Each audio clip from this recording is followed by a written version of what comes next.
Olá, bem-vindos a 21 Training Coaching. Lhes fala Diogo Suchenski, apresentando nosso tradicional informe diário, válido para esta quinta-feira, 26 de junho de 2014. Informe completamente patrocinado pela nossa aplicação, nossa app disponível nas versões web, Android e também para o seu smartphone. Vamos então com o nosso calendário econômico. Temos aqui para esta quinta-feira, 26 de junho, às 6h30 am, horário de Brasília, discurso do governador Kearney, do Banco Central Britânico. Às 9h30 nos Estados Unidos, gastos pessoais e índice de gastos de consumo, além de pedidos de auxílio-desemprego também naquele país. Às 14h05, discurso do ano da FONC. Às 16 horas, na Argentina, vendas no varejo.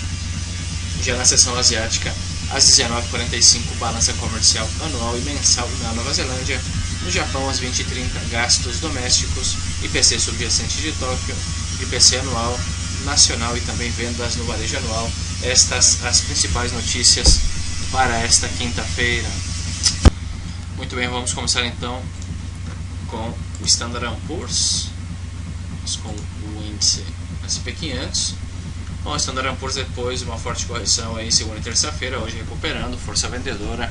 Vemos que ainda a correção é ordenada, o possível fundo ascendente deverá seguir aí novamente para testar as máximas, esse Standard & Poor's, sempre quando faça a ruptura aí dos 1954, poderia chegar até os 1970, aproximadamente as máximas históricas aí para esse Standard & Poor's.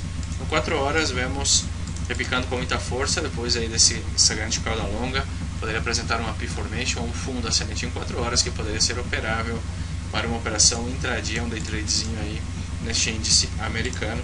Tudo indica que deve seguir formando novas máximas e deve fazer o teste aí no mediano prazo aí dos 2.000 pontos.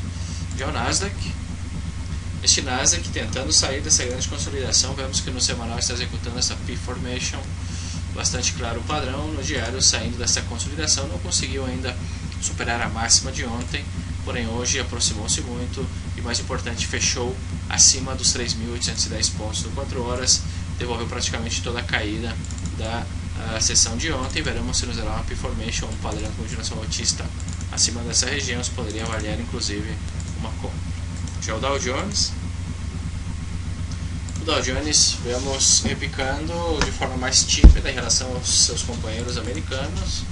Vemos que no diário aí confirmando o possível duplo piso, a correção ainda muito tímida, poderia formar um lower high em topo descendente e voltar a testar o suporte.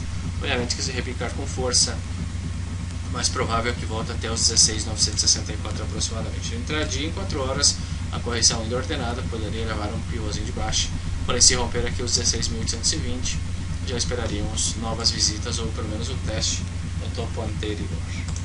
Já na Europa, vamos com o índice alemão, DAX 30. O DAX, vemos que no semanal não conseguiu romper o suporte dos 9.818, se mantém acima aí dessa zona de suporte, pode formar um bearish range, padrão de continuação baixista, porém de momento se mantém aí nesta consolidação. Para pensar em compras, esperaria a ruptura aí dos 10.050 acima das máximas já apresentadas este ano. No diário vemos que está nessa zona de suporte, portanto suporte aqui confirmando o piso duplo. Veremos se o repique será ordenado ou profundo. Uma vez que seja profundo, deve voltar a testar o topo anterior. Se for ordenado, poderia apresentar um pivôzinho de baixa. Já o índice de Paris, o K40, vemos que no semanal conseguiu fazer a ruptura aqui desse primeiro suporte menor aí dos 4.465, ainda correção ordenada, poderia apresentar um higher low e tudo isso ser apenas uma correção aí para resetear todo o movimento. Vemos que no diário executou, fez a ruptura, um failure de momento, deixando aí uma cauda longa. Veremos qual será o seguinte movimento deste índice.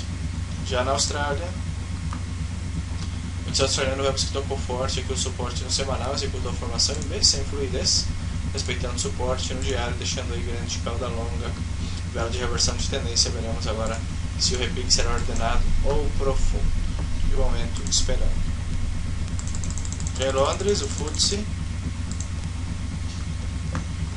vemos que aproximou-se muito a média móvel dos períodos, não chegou tecnicamente a tocar a média, aproximou-se e reduziu a totalidade aí praticamente da sobrecompra, deixando para uma cauda longa martelo, vela de reversão de tendência, veremos se o repique será ordenado ou profundo.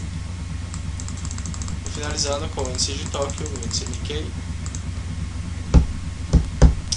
O Nikkei vemos que segue nessa grande lateralidade no diário, correção ainda ordenada, já cumpre com a condição de formação do pivô, pensaria em compras acima dos 15.477, obviamente que se fizer uma correção mais profunda, poderia corrigir até a média móvel nesses períodos dos 14.920 no diário.